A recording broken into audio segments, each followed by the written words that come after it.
I'm Martin Pera. I'm a stem cell biologist. I've worked for many years with what are called human pluripotent stem cells. These are cells we can grow in the laboratory that can turn into any type of human tissue.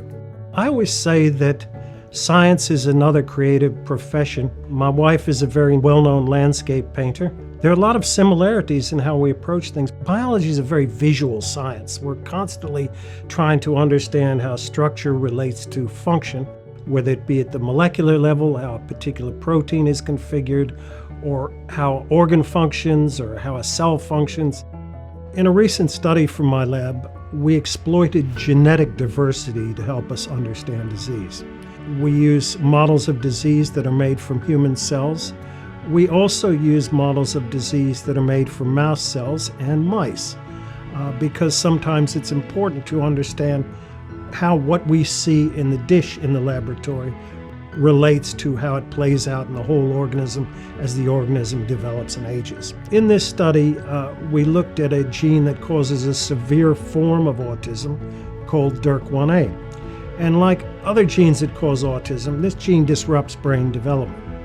And so to simplify it, let's say we were looking at two different strains of mice. In one strain, when we put this mutation into the stem cells and tried to turn them into brain cells, development was completely arrested. In the second strain, there was no effect at all. So what does that tell us? There were profound differences in what we call the genetic background of those two strains of mice that affected how this mutation played out in development and in later life. For instance, in autism, a gene may be very powerful at disrupting brain development, but the symptoms can vary enormously with that same mutation from one patient to the other. So again, that's why we need to incorporate this genetic diversity in our cell models and in our mouse models. That's what we found out in this paper, to study the autism phenotype and to develop new drugs.